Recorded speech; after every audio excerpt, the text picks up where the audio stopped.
Il m'est arrivé de poser la question à savoir, l'argent fait-il le bonheur à un vieillard? Et celui-ci me conta une histoire en guise de réponse, que je m'en vais partager avec vous, là, tout de suite et maintenant. Un riche subvenait à ses besoins et à ceux de sa famille. Mais le silence cathédral, le manque d'harmonie et d'affection entre lui et sa progéniture le rongeait. Il fit tout pour y remédier, mais en vain. Un jour, il alla voir un ami et lui posa son problème. Ce dernier lui fit savoir que subvenir à ses besoins n'est pas synonyme d'épanouissement. Là, le riche fut vexé et était coléreux, mais son ami fut sage de lui dire ceci.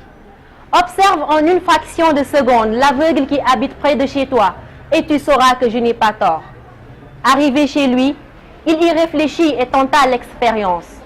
Dès lors, le film fut impressionnant à ses yeux, car tout ce qui définissait la notion famille existait dans celle de l'aveugle. Des enfants joyeux, une femme dévouée, une bonne entente. N'empêche, il continue à l'observation durant des jours. Là aussi, il se rend compte que durant même les situations difficiles, les membres de la famille parvenaient à se serrer les coudes et avaient cette capacité de se renvoyer à Dieu. Le riche se posa la question à savoir, comment un homme qui n'arrive pas à voir ses parents, sa femme, encore moins ses enfants, peut-il avoir ce que je n'ai pas alors que je possède de l'argent? Il alla chez l'aveugle pour trouver le secret du bonheur qu'il a. Arrivé chez ce dernier, il fut accueilli comme dans un palais avec beaucoup de politesse, de gentillesse, d'amour, mais aussi de respect. Il posa son problème et ce dernier lui répondit à ces termes. Je suis heureux quand Dieu exauce mes vœux.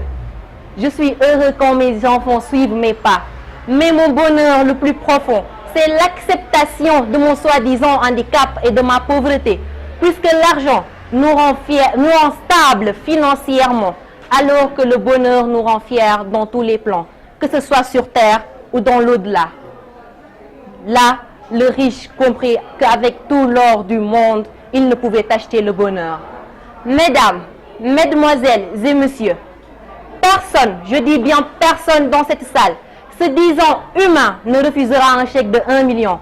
Mais si on vous demandait de l'échanger avec un bras, l'accepteriez-vous de la même manière? Sachant que sans ce bras, vous ne serez plus la même personne. Et même si vous l'acceptiez, un de ces jours, vous serez déçu de l'avoir échangé avec du papier. Charmante assemblée, vous conviendrez avec moi que l'argent ne peut guère procurer le bonheur, puisque ce dernier est inestimable et ne peut être vendu.